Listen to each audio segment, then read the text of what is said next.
শহীদ জিয়ার হত্যায় অভিযুক্ত মোজাফফরের বিচার সেনা আইনে জানালেন স্বরাষ্ট্রমন্ত্রী। কামালকে ফেরাতে দিল্লিকে পররাষ্ট্র মন্ত্রণালয়ের চিঠি। প্রধানমন্ত্রী আইএলও মহাপরিচালক বৈঠক, শ্রম অধিকার রক্ষার প্রতিশ্রুতি, ফ্যামিলি কার্ড বিতরণে স্বচ্ছতা নিশ্চিতের নির্দেশ।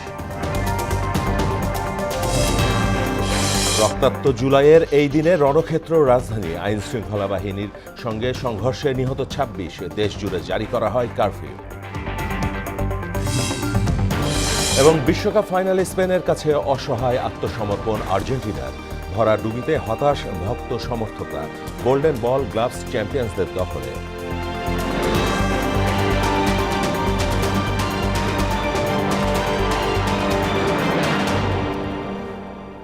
আসসালামু আলাইকুম, স্বাগত মোহনা সংবাদে। এতক্ষণ শুনছিলেন শিরোনাম, পুরো সংবাদে সঙ্গে আছি মাহমুদ হোসেন। শহীদ রাষ্ট্রপতি জিয়াউর রহমানের হত্যায় অভিযুক্ত মেজর মোজাফফরের বিচার সেনা আইনে করা হবে বলে জানিয়েছেন স্বরাষ্ট্রমন্ত্রী সালাউদ্দিন আহমদ। সকালে পিলখানা বিজিবি সদর দপ্তর পরিদর্শন শেষে সাংবাদিকদের প্রশ্নের জবাবে এসব কথা বলেন তিনি। এ সময় মিয়ানমার সীমান্তে কাঁটাতারের বেড়া নির্মাণের পরিকল্পনা হলেও ভারত সীমান্তে তা নির্মাণ করা হবে না বলেও জানান স্বরাষ্ট্রমন্ত্রী। এমদাদুল হক খানের প্রতিবেদন। বর্ডার গার্ড বাংলাদেশ বিজিবির সদর দপ্তর পরিদর্শনে আসেন স্বরাষ্ট্রমন্ত্রী সালাউদ্দিন আহমদ। পরে সাংবাদিকদের তিনি বলেন, বিজিবির তৎপরতায় ভারত কাউকে পুশিন করতে পারেনি।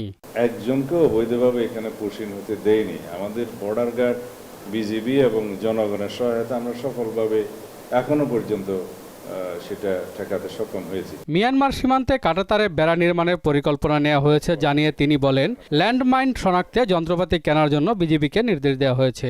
মাইন ডিটেকশনের জন্য যে যন্ত্রপাতিগুলো আমরা সংগ্রহ করি ইতিমধ্যে বিজিবির কাছে আমরা দিয়েছি, বিজিবির সদস্যরা সেটা কাজ করছে।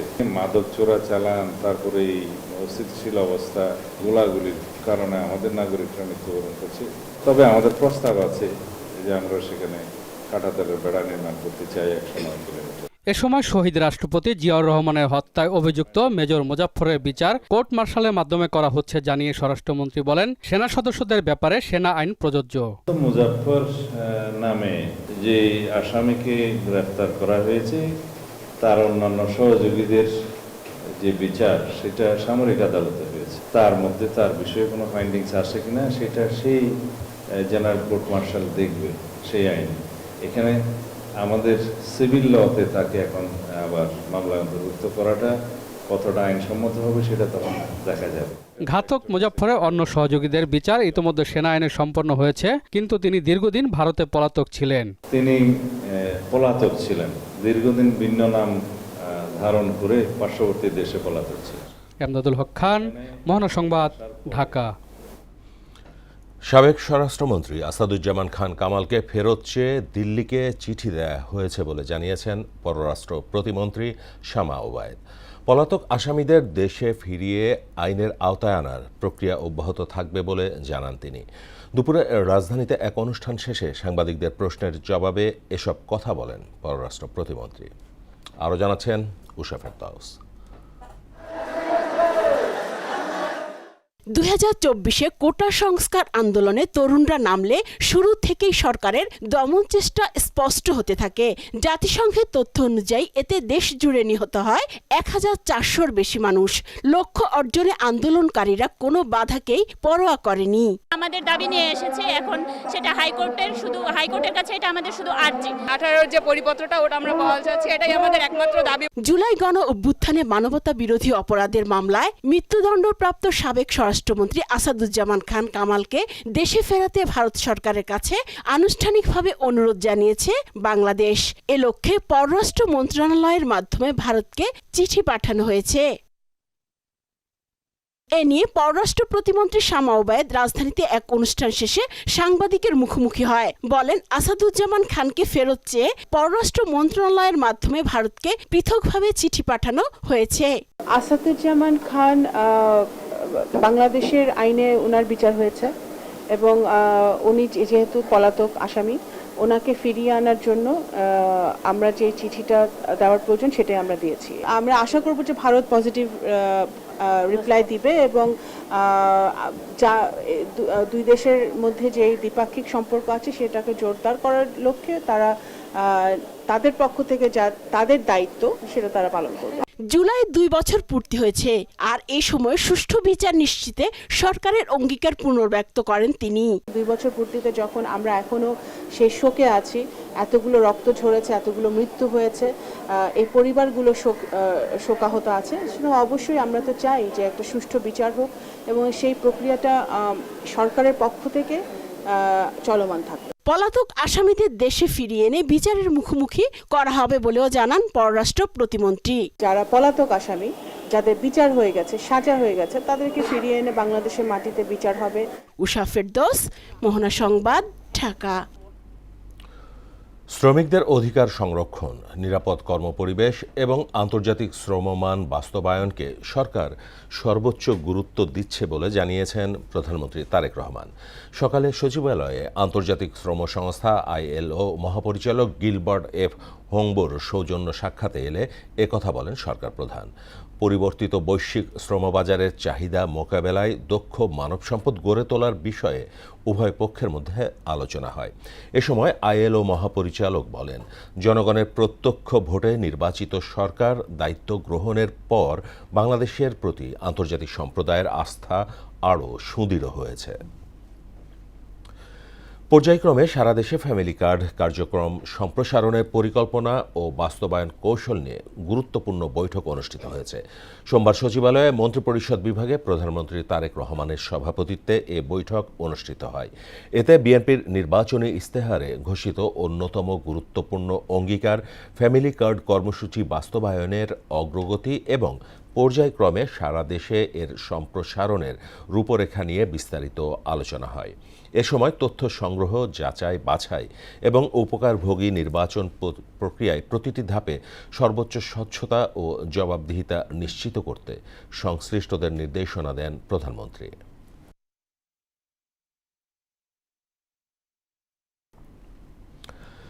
রিজেন্ট হাসপাতালের চেয়ারম্যান মোহাম্মদ শাহেদ করিমকে গ্রেপ্তার করেছে পুলিশ। সোমবার দুপুরে রাজধানীর পল্লবী থানার মামলায় তাকে ইসিবি চত্বর থেকে গ্রেপ্তার করা হয়।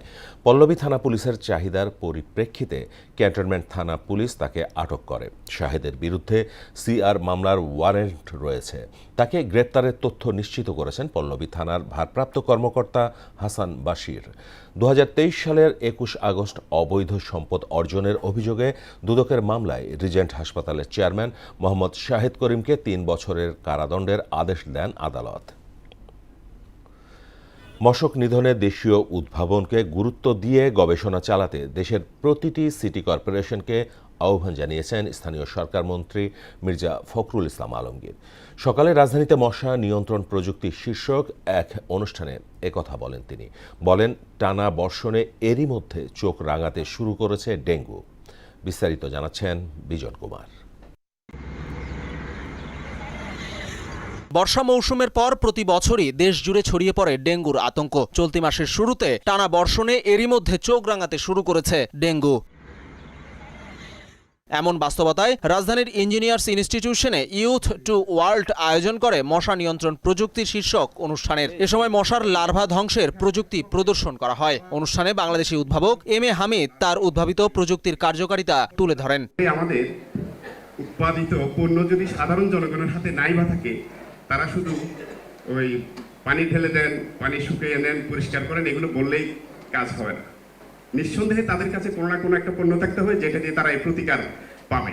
ইঞ্জিনিয়ার্স অ্যাসোসিয়েশন অব বাংলাদেশের আহ্বায়ক ইঞ্জিনিয়ার শাহরিন ইসলাম তুহিন তাদের উদ্ভাবনকে এগিয়ে নিতে সরকারের সহযোগিতা কামনা করেন।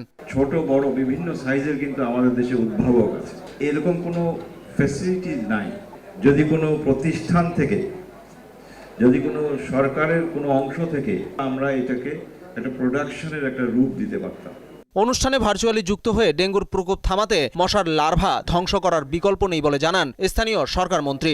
মশক নিধনের জন্য যে সমস্ত টেকনোলজি আমরা ব্যবহার করে আসছি, সেগুলো ঠিক সেইভাবে উপযুক্ত ভাবে কাজ করতে পারছে না। লার্ভা নিধন করাই হচ্ছে আমাদের প্রধান কাজ। এ সময় মশক নিধনে দেশীয় উদ্ভাবনকে গুরুত্ব দিয়ে দেশের সিটি কর্পোরেশনগুলোকে গবেষণা চালানোর আহ্বান জানান মির্জা ফখরুল। যে কেমিক্যালসটা আপনার ফর্মুলাটা গ্রহণ করা হচ্ছে। আমি আশা করবো যে সিটি কর্পোরেশন যারা আজকে উপস্থিত আছেন তারা গুরুত্ব দিয়ে এটাকে পরীক্ষা করে তারা এটাকে কাজে লাগানোর শুরু করবেন। বিজন কুমার, মোহনা সংবাদ, ঢাকা।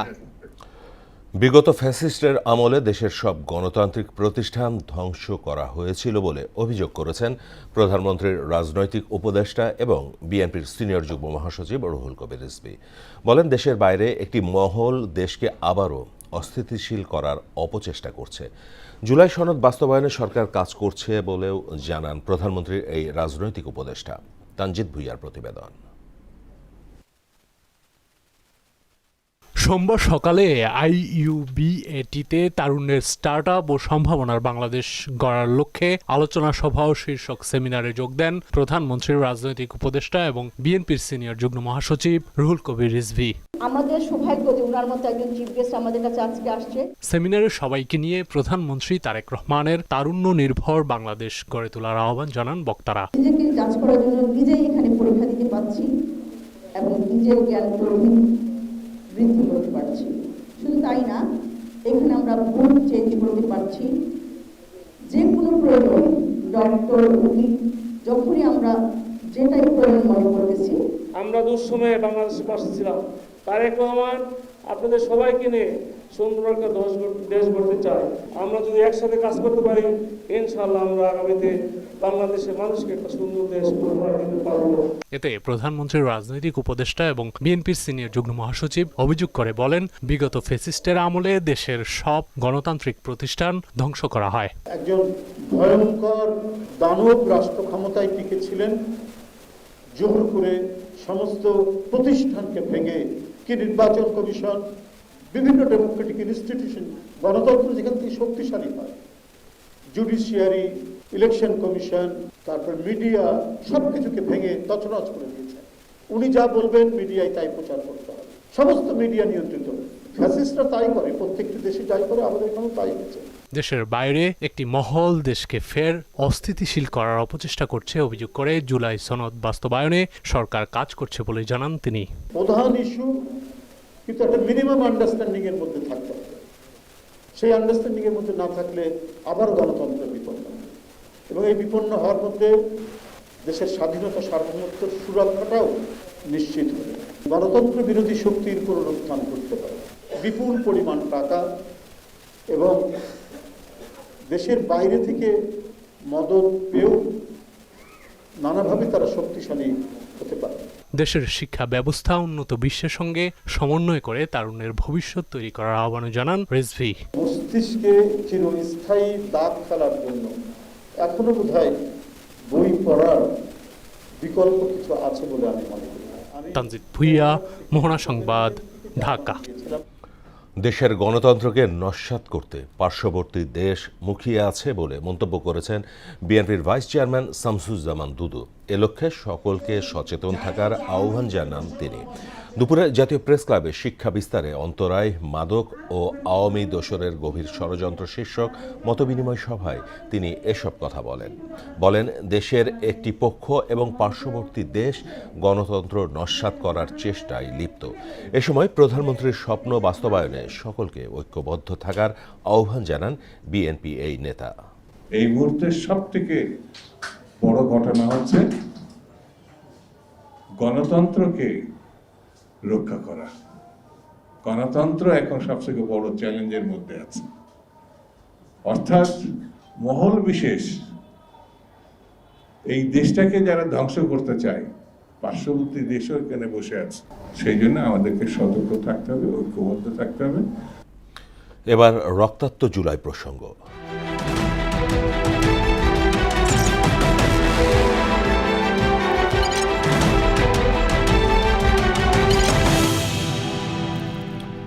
চব্বিশের গণ অভ্যুত্থানে 20 জুলাই ছিল উত্তাল দিনগুলোর একটি। দেশজুড়ে কারফিউ, সেনা মোতায়েন, সংঘর্ষ, প্রাণহানি ও রাজনৈতিক নানা ঘটনায় এই দিন হয়ে ওঠে গুরুত্বপূর্ণ। কমপ্লিট শাটডাউন কর্মসূচি ঘিরে সহিংসতা ও প্রাণহানির পর দেশজুড়ে কারফিউ জারি করা হয়। শামীমুজ্জামান চৌধুরীর রিপোর্ট।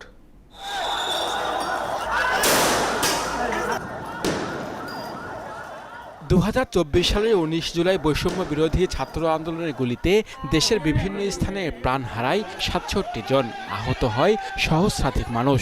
পরিস্থিতি নাগালের বাইরে চলে যাওয়ায় উপায় না পেয়ে 20 জুলাই দেশ জুড়ে কারফিউ জারি করে ক্ষমতাসীন আওয়ামী লীগ সরকার।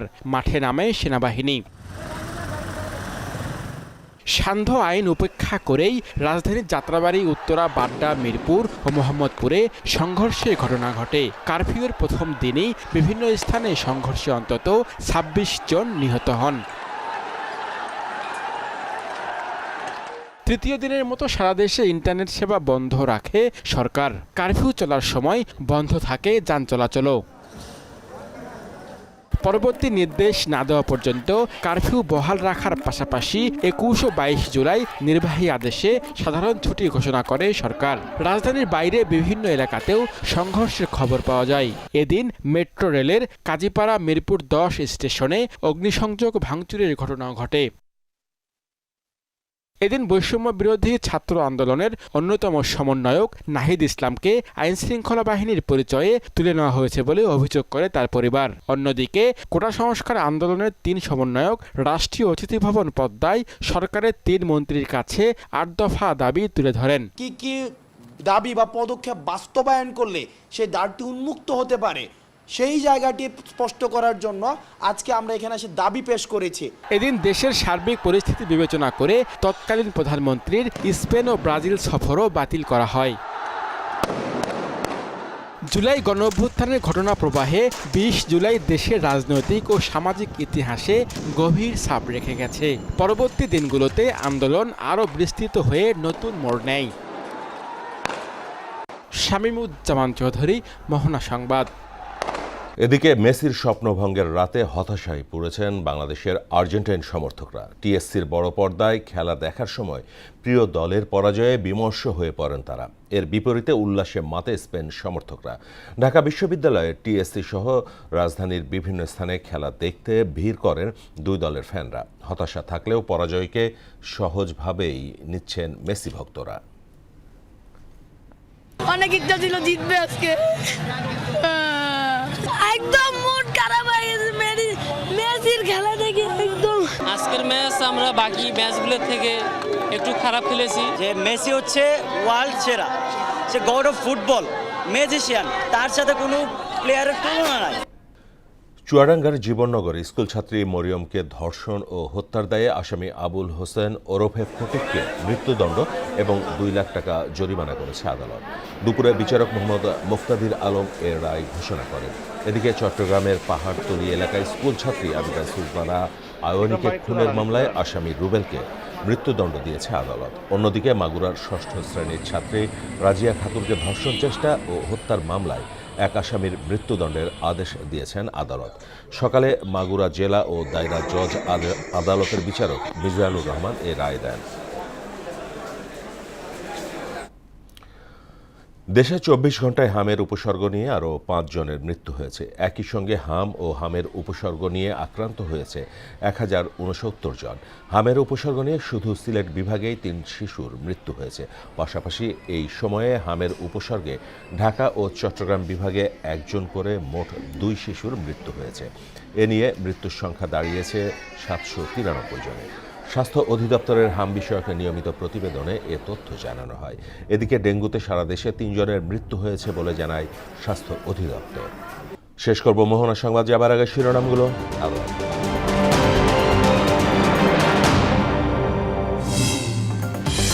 শহীদ জিয়ার হত্যায় অভিযুক্ত মোজাফফরের বিচার সেনা আইনে জানালেন স্বরাষ্ট্রমন্ত্রী। কামালকে ফেরাতে দিল্লিকে পররাষ্ট্র মন্ত্রণালয়ের চিঠি। প্রধানমন্ত্রী আইএলও মহাপরিচালক বৈঠক, শ্রম অধিকার রক্ষার প্রতিশ্রুতি, ফ্যামিলি কার্ড বিতরণে স্বচ্ছতা নিশ্চিতের নির্দেশ। রক্তাক্ত জুলাইয়ের এই দিনে রণক্ষেত্র রাজধানী। আইন শৃঙ্খলা বাহিনীর সঙ্গে সংঘর্ষে নিহত 26, দেশজুড়ে জারি করা হয় কারফিউ। এবং বিশ্বকাপ ফাইনালে স্পেনের কাছে অসহায় আত্মসমর্পণ আর্জেন্টিনার। ভরাডুবিতে হতাশ ভক্ত সমর্থকরা। গোল্ডেন বল গ্লাভস চ্যাম্পিয়নদের দখলে। এই ছিল মোহনা সংবাদে। পরবর্তী সংবাদ রাত 9টায়, এর আগে সন্ধ্যা 7টায় দেখবেন সংবাদ এক নজরে। মোহনার সবশেষ খবর জানতে ভিজিট করুন www.mohana.tv।